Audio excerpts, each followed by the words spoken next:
Penguin Random House Audio presents The Ambassador, Joseph P. Kennedy at the Court of St. James's, 1938 to 1940, by Susan Ronald, read for you by Victor Bevine.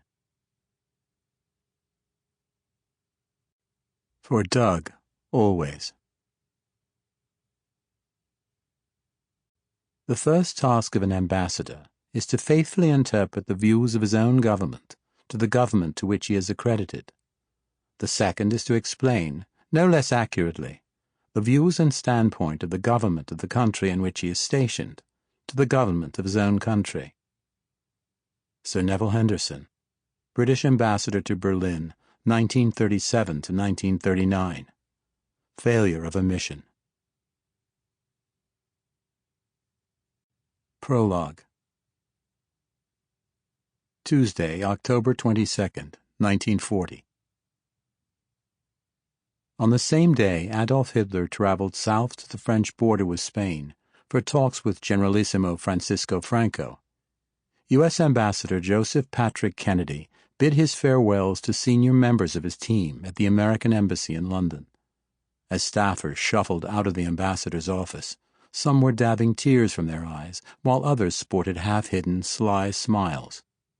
Despite their differences of opinion about the ambassador, each one recognized that it was the end of a turbulent era of American diplomacy in Europe. In his 2 years and 7 months in England, Joe Kennedy had been taken to the people's hearts, then widely loathed. From the outset, he was feared and deemed insufferable by both the White House and the State Department. When Kennedy stepped out onto Grosvenor Square for the last time, the ever-present international news hounds barked, "What will you do now, Mr. Ambassador?"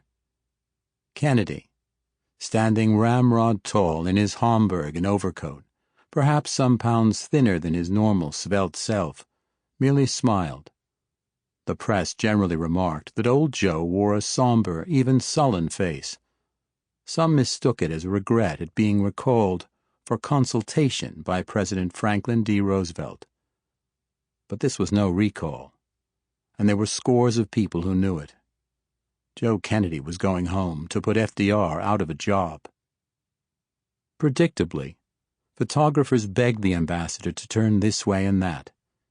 Jim Seymour, one of Kennedy's stalwart Hollywood friends, was asked to shake his boss's hand one last time for the cameras.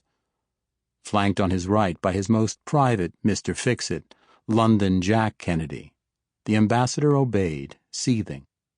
Minutes earlier, Kennedy's press handler, Harvey Clemmer, had given him a final warning.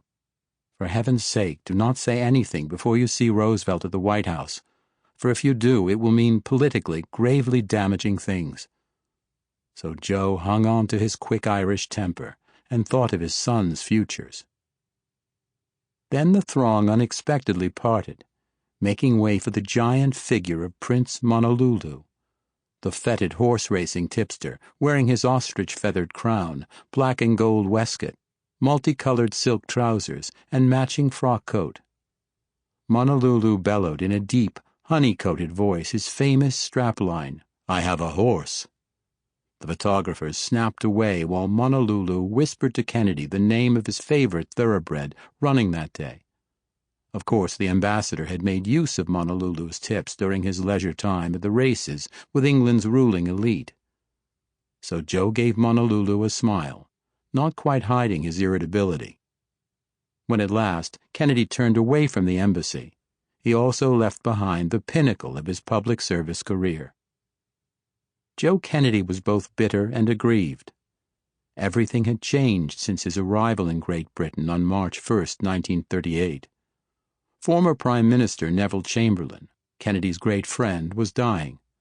Winston Churchill, whom Kennedy never trusted, had become Prime Minister on May 10, 1940. Joe had made acres of friends in high places. Then he lost the esteem of all but a select few. The ambassador had a long memory, particularly when it came to grudges, and would never forgive Churchill, who in Joe's opinion had laid his military blunder in Norway that April at Chamberlain's feet. Just the same, As Kennedy was driven south to Bournemouth in thickening fog to catch his clipper flight home, he never thought that the brickbats hurled at him by the British predated Churchill's rise by over a year. Undoubtedly, the shots that stung the most came from the big guns of the White House and the U.S. State Department. By October 1940, Kennedy's outrage was aimed at the two-term Democratic President Franklin D. Roosevelt for how shabbily the president had treated his ambassador to the court of St. James's. Joe was determined to wreak his revenge on the president's bid for a third term in just 10 days' time by urging everyone to vote for the Republican candidate, Wendell Willkie. Months earlier, Joe had told Claire Booth Luce, his lover and the wife of publisher Henry R. Luce of Time, Fortune, and Life, what he planned to do.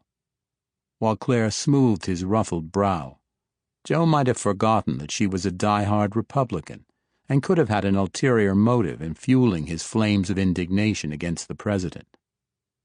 And yet, Kennedy's wife, Rose, had written to her husband a few weeks earlier that she wanted to tell Roosevelt she would guarantee to chloroform you, Joe, until after the election.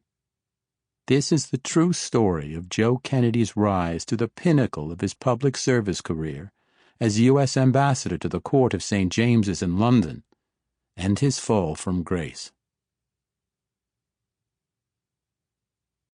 Part 1. The Winters of Our Discontent.